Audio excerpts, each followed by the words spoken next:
serious? Selamat datang kembali di channel Serius. Di video ini, kita akan membahas sebuah teori aneh dan gagasan gila yang justru didukung oleh ilmuwan, filsuf, bahkan Elon Musk. Siapkan dirimu, karena apa yang kamu tahu tentang dunia ini akan diuji.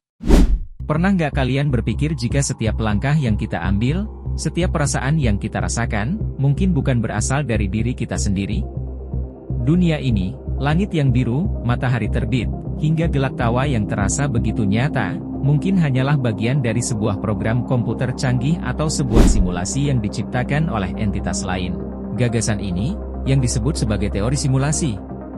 Ide ini pertama kali diperkenalkan oleh Nick Bostrom, seorang filsuf dari Universitas Oxford pada tahun 2003. Dalam makalahnya, ia menyatakan bahwa jika sebuah peradaban mencapai tingkat teknologi yang sangat maju, mereka dapat menciptakan simulasi komputer yang realistis hingga mencakup kesadaran manusia. Dalam skenario itu, kemungkinan besar kita hidup dalam salah satu dari simulasi tersebut daripada di dunia nyata, karena jumlah simulasi yang diciptakan bisa jauh lebih banyak daripada realitas tunggal. Ide ini menantang keyakinan kita tentang eksistensi dan realitas. Menanggapi hal tersebut, salah satu tokoh besar seperti Elon Musk mendukung teori ini.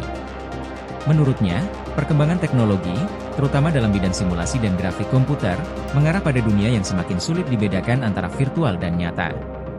Musk pernah berkata, "Coba pikirkan, dari permainan Pong yang sederhana hingga simulasi 3D yang mendekati kenyataan, kita berada di jalur menuju dunia simulasi total. Jika perkembangan ini berlanjut, hampir tidak mungkin kita bukan bagian dari simulasi." Namun, tidak hanya teori dan opini yang mendukung ide ini. Ada beberapa fenomena di dunia nyata yang sulit dijelaskan dan sering disebut sebagai bukti glitch dalam sistem seperti fenomena déjà vu. Sebuah pengalaman aneh ketika kita merasa pernah mengalami sesuatu sebelumnya, seolah-olah ada kesalahan dalam pengaturan program. Lalu efek Mandela, ingatan kolektif yang salah tentang peristiwa atau fakta tertentu, seperti misalnya warna ekor Pikachu yang banyak orang pikir hitam, padahal tidak pernah ada. Dan ada mekanika kuantum, fenomena seperti kuantum di mana partikel-partikel terhubung meskipun terpisah jarak yang sangat jauh, terasa seperti kode yang bekerja di balik layar realitas kita. Sebuah studi pada 2017 semakin memperkuat kemungkinan ini. Para ilmuwan berhasil menyisipkan virus komputer ke dalam DNA manusia. Hal ini menunjukkan adanya hubungan antara kode biologis dan teknologi komputer. Jadi, mungkinkah kita, dengan seluruh kompleksitas biologis kita, hanyalah bagian dari data yang diproses oleh komputer yang jauh lebih besar dan lebih canggih? Tetapi, teori ini juga ternyata memiliki kritik.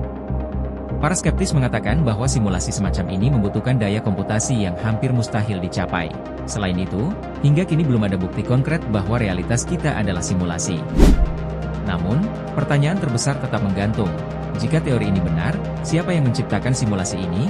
Apakah ada tujuan di balik semua ini? Atau kita hanyalah karakter dalam sebuah permainan besar? Ketika kita memikirkan ini, dunia terasa semakin penuh misteri. Mungkin kita tidak akan pernah tahu kebenarannya. Jadi, gimana menurut kalian? Apakah kita benar-benar hidup di dunia nyata, atau hanya jadi karakter dalam sebuah simulasi? Kalau teori ini bikin kalian mikir, coba tulis pendapat kalian di kolom komentar. Jangan lupa like video ini, share ke teman-teman kalian, dan subscribe biar nggak ketinggalan konten menarik lainnya. Sampai jumpa di video berikutnya.